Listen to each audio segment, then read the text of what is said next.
Now, on 105.9 FM and streaming worldwide on the WMAL app. O'Connor and Company. 8:06, O'Connor and Company on this Monday after Super Bowl Sunday. And traffic is awful because people need to return to work. No more work from home. Navy Yard and Southeast D.C. is absolutely jam-packed. We'll get you there, though, eventually with Jamie Whitten every 10 minutes on the Fives. By the way, Julie, imagine if it weren't the day after the Super Bowl. You know, a lot of people take this day off because they had a late night. Do. Or if they're an Eagles fan, they're still sleeping in a puddle of their own vomit somewhere. And urine. I don't want to leave any bodily fluid out of this mix. They are from Philadelphia, after all. So imagine, tomorrow we'll probably even have more people coming into work than the day after the Super Bowl. So it's pretty rough out there. Did you watch the entirety of the Super Bowl? I will admit I did not watch the whole thing. No, of course not. First of all, the game was over by halftime. Second of all, the halftime show was a nightmare. And thirdly, people kept their clothes on. Let's be real. It was nice because people kept their clothes on. So there was that. One time, Janet Jackson flashed a little. One time. Extra. Most people don't have pants on these halftime shows. Are you kidding? You think Janet Jackson showing her boob was the only time they are risque? Katy Perry. Halftime shows are porn normally. So I was really glad that people kept their clothes on. All right. Well, there is that, but that was awful. Kendrick Lamar was terrible. Well, I didn't understand a word he said. You're right. All right. The bottom line is Taylor Swift got booed and Donald Trump got a rousing ovation. That's right. And so 2025, we are back, ladies and gentlemen. We were 100% back. You know, images matter. It occurred to me as they're playing the national anthem and they're showing the players getting all ready and the coaches, and that's a thing that they do, and they show members of the military. There was a very cool cut of cadets at West Point in their company. They're standing at attention, and they cut to the commander-in-chief. President Trump, for the first time in American history, a sitting president went to a Super Bowl. And during the national anthem, they cut to Donald Trump, and he's standing there saluting. And you could hear the crowd at the Super Bowl when they saw that on the screen go nuts. There was this huge ovation for him. And that image, it's important. Symbolism is important. There's a reason why we do things the way we do things. And the symbolism of the President of the United States at the stadium saluting during the national anthem is just as powerful as why, there's a reason why Colin Kaepernick decided to take a knee, because that image matters too. And America has chosen the former image of the president saluting over Colin Kaepernick taking a knee. And that was, it just felt like a very patriotic evening, actually. Oh, it did. The NFL has bent over backwards to try to sort of, apologize for America being as great as it is. Yeah, from the ads to the feeling in the stadium to the cheering of the president, it definitely, to no one taking a knee. Yeah. It was definitely a different vibe shift. Talking about the vibe shift. Native New Orleans Brad Pitt gave an amazing opening segment. There was an ad, and I'm sorry that I can't. Oh, that you're talking about it, the Brad Pitt one. Yeah, that wasn't the ad. That was the opening. I'm sorry, that was the opening. And I'm sorry, they showed a founding father, not in a negative way. Right. I couldn't believe it. And the Secret Service ad was stirring, and recruitment, advertising for recruitment in the Secret Service. Also, not just the national anthem, which was done in an unapologetically pro-American way, but also the America the Beautiful that was sung before that, with the accompanied by the New Orleans jazz trombonists. Yep. They removed the end racism signs from the NFL end zones. You couldn't escape this overwhelming feeling. Just a fun night. We're back. Fun night. Yeah. Yeah. We've sort of emerged. I hate to. I know it's a football game, but no, the Super Bowl transcends football. Okay, and it is always a cultural event. And even Samuel L. Jackson dressed as Uncle Sam, even though you couldn't understand why he was screaming at us. It was that was just weird. But I feel like our country has emerged from this Obama-initiated flirtation with self-loathing, right? That Western Europeans are constantly apologizing for Western Europe being Western Europe and Western civilization and yes, colonialism, which certainly had some negative aspects to it. But I think on the whole, colonialism was a good thing for the planet. Absolutely. But during the Obama era, there was this self-loathing apology tour that he conducted and that the rest of America and corporations felt like they had to engage in. And instead, now it feels like we're back to embracing American triumphalism. Like, yes, America is superior, and there's no reason to apologize for that. We should be proud of it, in fact. And I love that. It's like my old mentor, Andrew Breitbart, his immortal words. Apologize for what? What exactly are we supposed to apologize for? It wasn't also just an apology tour. It was the idea that you cannot be proud of your country. Right. I mean, that phrase that you just said, so warts and all, that wasn't even allowed. It was just warts. Right. Just warts. Right. And that was so depressing. Yeah. And I think for children in particular, you want to know why we have a mental health crisis in this country? Well, why don't you talk to people who've been beaten down as much as this country has, and particularly kids, combined with the school closures and everything else that they've had to endure. It is good to see some positive images, some positive messages, and just basically cutting it out, cutting out all this negative stuff is I think we've passed that. And, look, we're always, one generation away, but it's, I think things are looking up. I feel good. And in fact, one of the most positive moments in the imagery that I can relay to you from last night's game was, I alluded to it earlier, they showed Taylor Swift up on the big screen, and it sounded like this. Whoa. Can you imagine having an entire stadium boo at you? Good. Well, grief. And especially since, to be real, she's been performing to screaming fans, selling out stadiums around the world, hundreds of thousands of people at a time. She, you could actually see her look at the person next to her, and you could read her lips. She says, "What is going on?" Well, there has been a recent sort of the Blake Lively case, which is very complicated. We don't have time to get into it. And yet you just introduced it.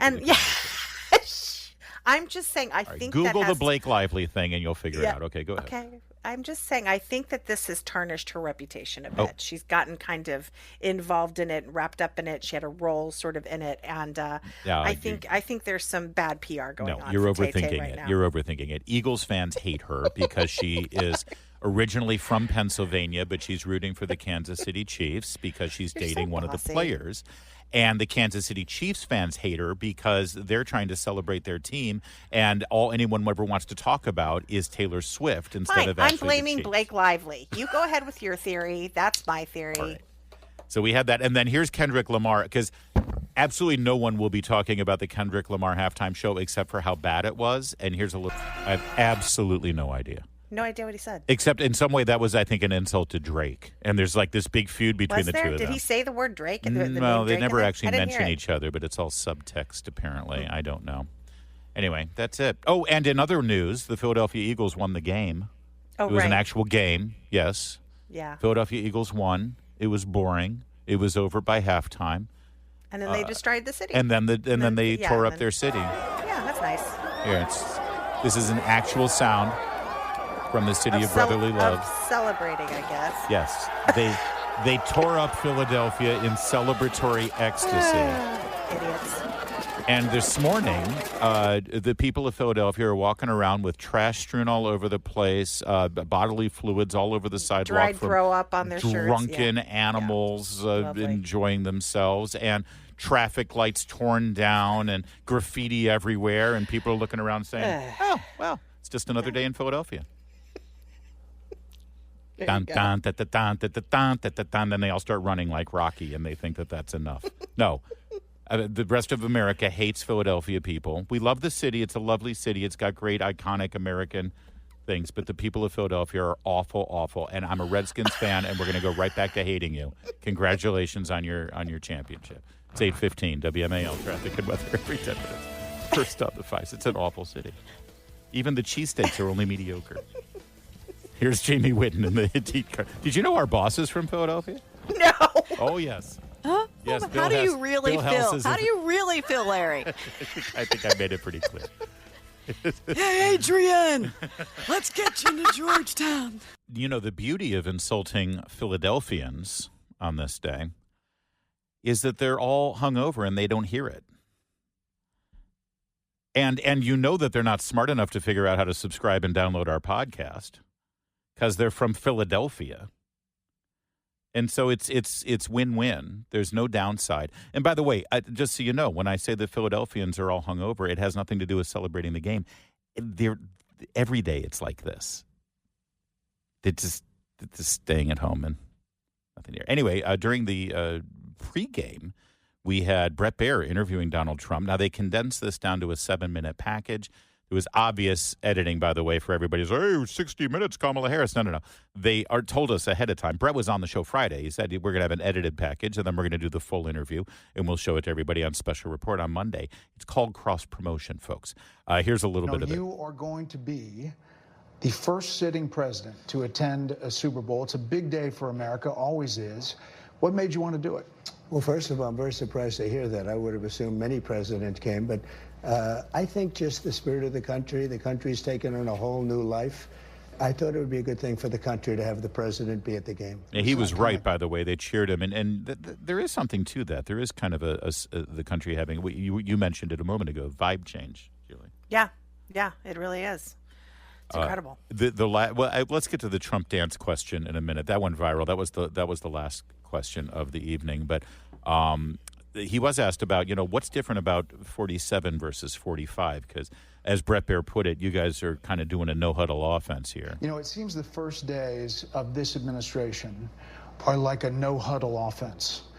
Plays going down the field, one after another. There's a long list of things you've already got done in 3 weeks. Big border policy changes, ICE crackdowns on criminals, taking biological men out of women and girls' sports, big energy policy changes. So what's different with you and your administration? The difference between the 45th president and the 47th president? Well, with the 45th, I had tremendous opposition, but I didn't know people, and I didn't have the kind of support that I needed. I put people in office, some really great ones, but I had some that I wouldn't have put. I would have, known better if it were a couple of years later, or if I had a little more experience in D.C. I was a New York person, not a D.C. person.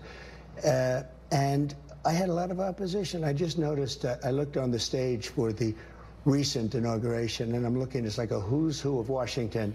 Well, if you look on the stage for the first one, it was just the opposite. So yeah, that's actually, I think, a very prescient observation. We've mentioned it, too. The people forget how many Republicans were not there to support Trump the first time around, which I think was a big hindrance, a big handicap for him the first time. Yeah. Also asked about, this is really the big news-making moment from yesterday, which was his reaction to the efforts to stop Elon Musk and the criticism of Elon Musk's efforts to, again, what are they trying to stop Musk from doing? Bring efficiency to government. That's what they oppose. The nerve. Some of your plays have raised some questions and had some pushbacks. 19 states' attorneys general filed a lawsuit, and early Saturday, a judge agreed with them to restrict Elon Musk and his government efficiency team, Doge, from accessing Treasury Department payment and data systems. They said there was a risk of irreparable harm. What do you make of that? And does that slow you down on what you want to do? No, I disagree with it 100%. I think it's crazy. And we have to solve the efficiency problem. We have to solve the fraud, waste, abuse, all the things that have gone in the government. You take a look at the USAID, the kind of fraud in there, and you where found the money's significant going. things. Well, we're talking about hundreds of millions of dollars of money that's going to places where it shouldn't be going, where if I read a list, you'd say, this is ridiculous, and you've read the same lists, and there are many that you haven't even seen. It's crazy. It's a big scam. Now. Yeah, and he went on to say that Elon Musk has his full confidence and that he's going to now ask him, he said, within the next 24 hours to start focusing on the Pentagon and the Department of Education. It's gonna be incredible. He's very loyal. He is. I mean, he rewards loyalty. So I'm glad that he made that statement about Musk, because really Musk has come under a lot of pressure. Right. So good to hear him say that. And Bret, by the way, being a sports fan, has noticed the trend over the last several months that when players either get a touchdown or they get a hole-in-one or win a golf tournament or what have you, they tend to stop and do the Trump dance, the Trump YMCA dance, the very distinctive move. So, of course, he had to ask about that. Finally, listen, you are the most recognized person in the world, likely the most imitated person in the world. Every comedian has a Donald Trump imitation, everyone. But now you have UFC fighters winning fights, NFL players doing the Trump dance. Yeah. Did you ever think that was going to be a thing? No, I didn't. I mean, we do these rallies. They've always been great, but they got really great. And it's just, I don't know what it is. I try and walk off sometimes without dancing, and I can't. I have to dance because it's just got something special about it. I can't. I try to walk up, but I got to dance. I got to dance. Anyway, for more of the interview, he also reiterated, he was like, so this whole Bret Baier's like, this Canada thing, people think you're just messing with Canada. And Trump was like, no, they really should be the 51st state. Yeah. He was like, no, can I just say, we don't want that. These are entitled liberal members of the British Commonwealth who want free health care and don't appreciate gun rights. Would not be fun. No. They all think they're superior because they don't have gun ownership. We don't need those people coming into America. Good point. We already have Illinois. It's 8:23. Making sense of your world. Talk radio is where I get all of my information. News Talk 105.9 WMAL. Making sense of the news. Now on 105.9 FM and streaming worldwide on the WMAL app. O'Connor and Company. It's 8:36. It's O'Connor and Company, and in 30 minutes we'll hand it off to Chris Plant, unless, of course, he's caught in horrific D.C. traffic because, you know, y'all actually have to get back to work today if you're a federal worker. Julie, is this affecting your life at all? Do you have anybody in your life that's stuck in horrible traffic because they now have to return to the office? No, it's not. Thank goodness. All right, good. Well, I'm thrilled to say no. A lot of employees are annoyed. They preferred working at home. I get it. And is this the best way to go about this? The understandably noble goal of President Trump and his team saying, yeah, enough of this. The pandemic's over and everyone should get back to work. Why are we paying for all this empty office space? All right, joining us right now is Dr. Gleb Tsipursky, CEO of the hybrid work consultancy Disaster Avoidance Experts, and also author of the bestseller Returning to the Office and Leading Hybrid and Remote Teams. All right, Doctor, thanks for joining us. Thank you very much for having me. And I bet a lot of the people who are stuck in DC traffic are spending more time in traffic because federal officials are heading to the office. Oh, so 100%. In fact, you're not DC based, are you? But yeah, it's been a major story this morning that there's certain areas, especially down at the Navy Yard, Southeast DC, and other areas that are absolutely jammed today because, well, we're learning that there were thousands of people who were all working from home. So, in general, is this a phenomenon of just the federal workers and employees here in Washington, D.C., or has there been a larger trend across multiple industries that people have been working more from home ever since the pandemic? So it's a nuanced question because what we're seeing is that larger companies like Amazon, as well as large organizations like the federal government, are asking people to come to the office more, whereas smaller companies are actually keeping more flexibility. Newly established companies are more flexible. It seems to be the case that people who are forced to come into the office are often leaving these large organizations and are joining smaller and more flexible firms, and are also establishing more smaller and more flexible firms. So it seems to be creating more jobs and more entrepreneurship by people who are leaving these hidebound, straitjacketed organizations. And of course, the argument is we need efficiency, we're wasting money, so we need people to come back to work. But you made the case in a Washington Examiner op-ed that it's actually the opposite. It may sound good, it may make for good headlines and political sort of sound bites, but in fact, this is undermining efficiency, and it actually may end up costing the federal government more. How so?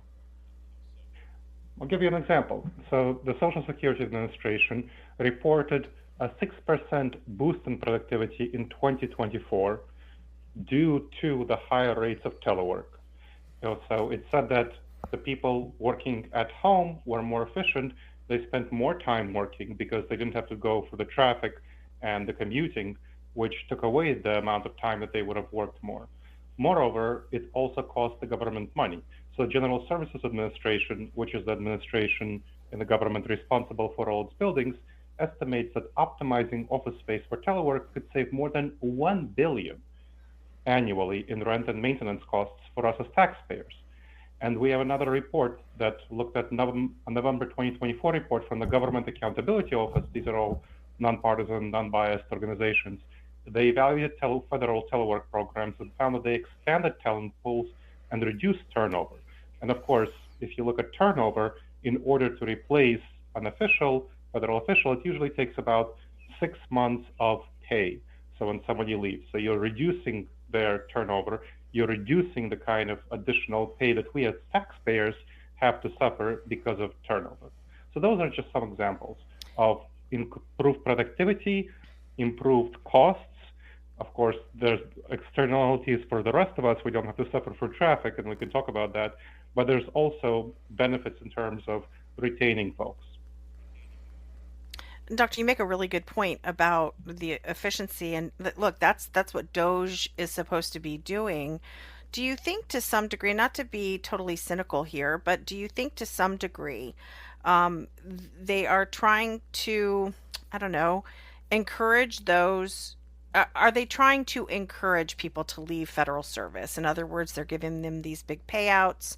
They're trying to sort of separate those people who really are going to put in the hours and those that maybe have taken advantage of the work from home benefits. I feel like I don't understand how they can, when they're there to save the taxpayer money, pursue something that is going to cost the taxpayer more. So what do you think of that theory that it is to try to get some people just to leave federal service? Well, they pretty explicitly said this in a Wall Street Journal op-ed a few months ago.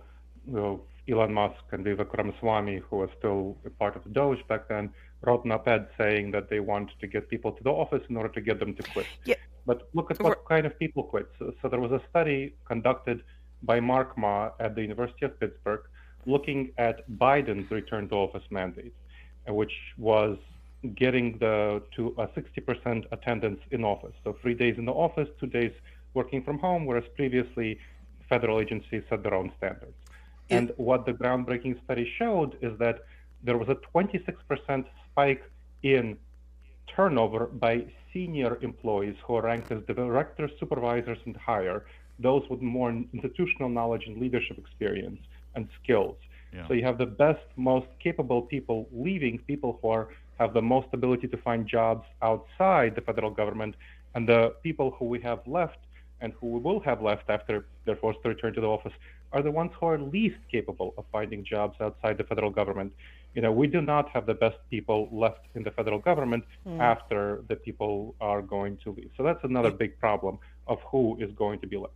In terms of efficiency, Doctor, I have a hunch here. Is it harder or takes more effort to supervise people who are working from home? In other words, I think this is maybe a phenomenon of middle and upper management where it takes more effort. It's easy to just walk by somebody's office and check in on what they're doing or oversee their cubicle or whatever it is or have meetings. But it actually takes extra effort for the boss to be proactive and engaged with the employee. And so because of that, they've sort of neglected their duties. Do you know what I mean?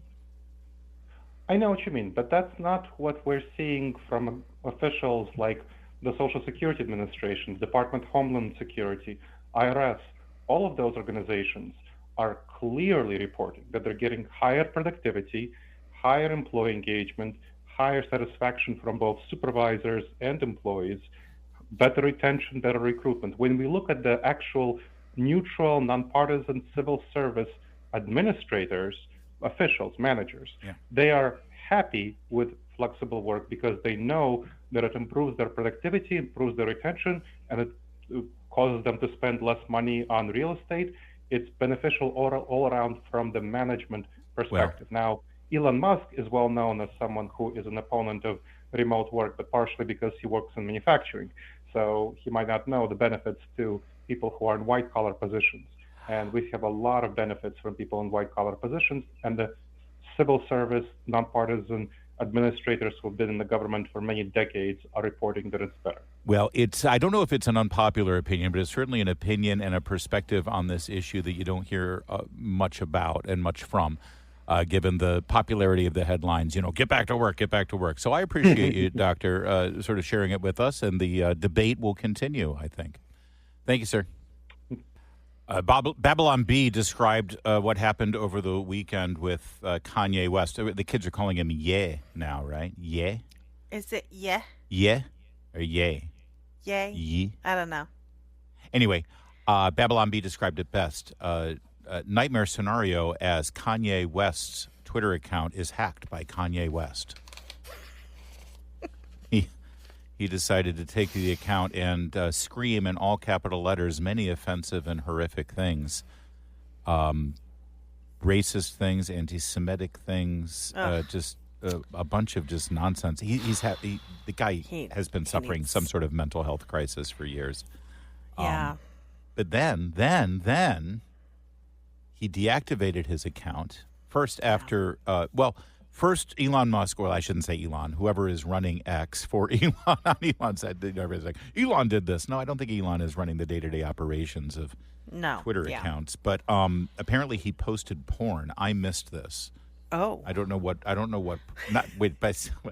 sounded wrong. Dang it, I missed the porn. Darn it. That's not what I meant. I did not see the pornography that he posted, but honestly, it pales in comparison to some of the other stuff that he did. I'm sort of a free speech guy, but I recognize. Have you not taken your eyes off his account? What's next? But then he just deactivated his account. I'm not sure what his plans were, but he did attack Taylor Swift he does not like Taylor Swift. Never has. Not for some time. And also what he's been doing with his wife, showing up at the Yeah. Grammys with her literally naked, and looking only halfway there. I mean, there's just some real concerns about I think the last post was if it's about the culture, why are we letting Taylor Swift be seen on TV singing a song about taking a black man down and accusing of things that can take a black man down for life? Kendrick is being used by these white people and Jews, and so am I. Oh, dear. As I tweet in code words and kiss Elon's bleep and beg him to not cancel my account. And then he canceled himself. So, oh, boy. There you go. If you look at his account now, it just says something went wrong. And I think that speaks for the entire... Yes, that pretty much sums it up. Sure. I'm still going to look for that porn. 8:52.